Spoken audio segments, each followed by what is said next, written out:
மதுரையில் பாஜக மாவட்ட மாநில நிர்வாகிகளுடைய ஆலோசனை கூட்டத்தில் மத்திய உள்துறை அமைச்சர் அமித்ஷா பேசி வருகிறார். காட்சிகளை பார்க்கலாம். आज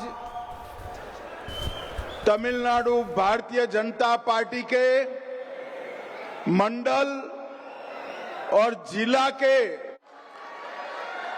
डॉक्टर सुधाकर रेड्डी जी, श्री प्री राधाकृष्णन जी, डॉक्टर तमिलसाई सौंदर्यराजन जी,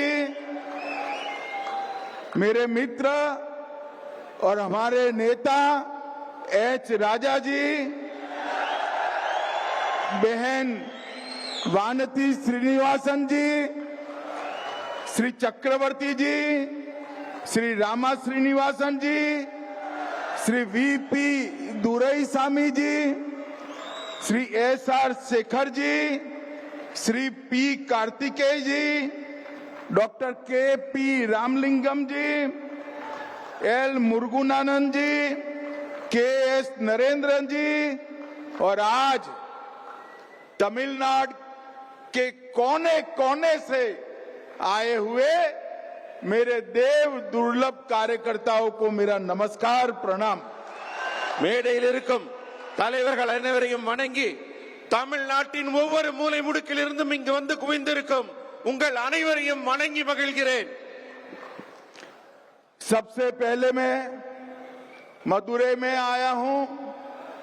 मदुरई में विराजमान मीनाक्षी अम्मन को प्रणाम कर कर मेरी बात की शुरुआत करता हूं. மதுரை மண்ணில் வந்தவுடனே முதலில் நான் மதுரை மீனாட்சி அம்மனை வணங்கி என் உரையை தொடங்குகிறேன். मैं शोकनाथर, कल्लालगढ़ और भगवान मुरुगन को प्रणाम कर कर मेरी बात की शुरुआत करता हूं. இந்த மண்ணின் சொக்கநாதருக்கும் கல்லழகருக்கும் மற்றும் திருப்பரங்குன்றம் முருகனையும் நான் தலை வணங்கி மகிழ்கிறேன். मित्रों, सबसे पहले मैं भारत की महान भाषाओं में से एक तमिल भाषा में तमिलनाडु के कार्यकर्ताओं से बात नहीं करता, इसलिए मैं आप सबकी क्षमा मांगता हूं. தமிழ்நாட்டுக்கு வந்து தமிழ் மக்களாகிய உங்களை சந்திக்கும் போது நம்முடைய பெருமைக்குரிய தமிழ் மொழியில உங்ககிட்ட பேச முடியவில்லையே என்று என் வருத்தத்தை நான் உங்களிடம் தெரிவித்துக் கொள்கிறேன். हमारा मदुरई एक शहर से बढ़कर 3000 साल पुरानी सभ्यता का संस्कृति का प्रतीक है. நம்முடைய மதுரை சாதாரண நகரம் அல்ல, 3000 ஆண்டுகால வரலாற்று பெருமை கொண்ட மிக முக்கியமான புனித இடம். मैं यहां आया हूं तब महान स्वतंत्रता सेनानी पसुम्पोन्नन मथुरा लिंगम थेवर जी को भी प्रणाम करता हूं. இந்த மண்ணின் நாயகராக விளங்கிய பசும்பொன் முத்துராமலிங்க தேவர் ஐயாவையும் நான் வணங்குகிறேன். और साथ में आप सभी को अपील करता हूं, बड़ी जोर लगाकर 22 जून को मुर्गा भक्तगढ़ मनाडू में जोर शोर से हिस्सा लीजिए. உங்க எல்லாரையும் கேட்டுக்கிறேன், வர ஜூன் 22ஆம் தேதி முருகனுக்கான பக்தர்கள் மாநாடு நடக்குது. அதையும் இந்த மண்ணிலே மிக சிறப்பாக நீங்கள் நடத்தி தர வேண்டுகிறேன். मित्रों, ये मदुरई कई परिवर्तनों का वाहक नगरी है. மதுரை மண் பலவிதமான மாற்றங்களுக்கு வித்திடும் மண். और मैं आज कहकर जाता हूं, हमारा एक कार्यकर्ता सम्मेलन डीएमके सरकार की पतन का कारण बनने वाला है. இன்றைக்கு இந்த மீட்டிங்ல உங்க எல்லார் முன்னாடியிலும் அத்தனை தொண்டர்கள் மத்தியிலும் சொல்லுகிறேன், இந்த கூட்டமும் ஒரு மாற்றத்தை உருவாக்கும், திமுக ஆட்சியை முடிவுக்கு கொண்டு வந்து வீட்டிற்கு அனுப்பும். 2026 में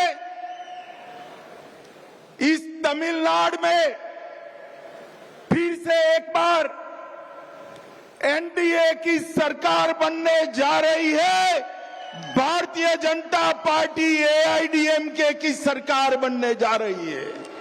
உங்ககிட்ட எல்லாம் சொல்றேன், வரக்கூடிய 2026ஆம் ஆண்டு தேர்தலில் என்டிஏ கூட்டணி மிகப்பெரிய வெற்றியை பெற்று பாரதிய ஜனதா கட்சி அதிமுகவின் கூட்டணி ஆட்சி அமைக்கும்.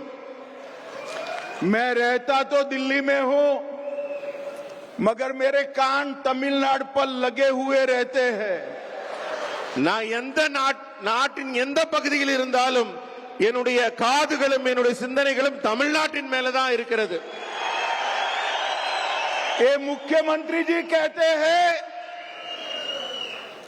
कि अमित शाह डीएमके को नहीं हरा सकते। स्टालिन साहब, आप सही कहते हो, मैं डीएमके को नहीं हरा सकता, मगर तमिलनाडु की जनता डीएमके को हरा सकती है। இந்த நாட்டின் முதல்வர் சொல்கிறார், அமித்ஷா அவர்களால் திமுகவை தோற்கடிக்க முடியாது என்று. அவருக்கு சொல்றேன், அமித்ஷானால தோற்கடிக்க முடியாதுன்னு நீங்க சொல்றது சரிதான். ஆனா இந்த நாட்டின் மக்கள், தமிழக மக்கள் உங்களை தோற்கடிக்க இருக்கிறார்கள், காத்துக் கொண்டிருக்கிறார்கள். और मित्रों, मेरी बात याद रखना, मैं देश भर के चुनावों में हिस्सा लिया है। मैं पब्लिक की नब्ज जानता हूं, जनता की नब्ज जानता हूं। तमिलनाडु की जनता इस बार डीएमके की सरकार को उखाड़ कर फेंक देगी। என்னுடைய நீண்ட கால அரசியல் அனுபவத்தில் சொல்றேன், மக்களின் நாடி துடிப்பை உணர்ந்தவனாக சொல்கிறேன். வரப்போற தேர்தல்ல தமிழக மக்கள் திமுகவை தூக்கி எறிய காத்துக் கொண்டிருக்கிறார்கள். भाई और बहनों, मैं तमिलनाडु की जनता का इसलिए भी आभार करना चाहता हूं कि ऑपरेशन सिंदूर के बाद हमारी वीर सेना और हमारे नेता नरेंद्र मोदी जी के समर्थन में जो तिरंगा यात्रा है तमिलनाडु में निकली है, वो देश के किसी भी हिस्से से कम नहीं है।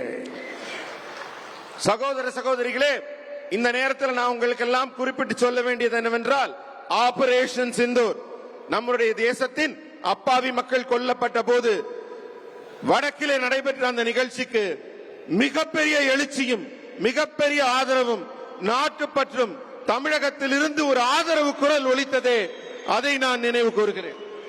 और मित्रों, पहलगांव में आतंकवादियों ने हमारे निर्दोष नागरिकों की हत्या की, धर्म पूछकर हत्या की, और मोदी जी के नेतृत्व में हमारी तीनों सेनाओं ने पाकिस्तान के घर में घुसकर आतंकवादियों को सफाया करने का काम किया है। பகல்காம்ல நம்ம அப்பாவி பொதுமக்களை மதத்தின் பெயரால் நீங்க யாருன்னு அடையாளப்படுத்தி கொடூரமாக கொலை செய்த தீவிரவாதிகளை முப்படைகளையும் திரட்டி நமது பாரத பிரதமர் மோடி அவர்கள் அவங்க ஊருக்குள்ளேயே புகுந்து அடித்தார் பாருங்க. அதுதான் அவர்களுக்கு நாம் புகட்டிய பாடம்.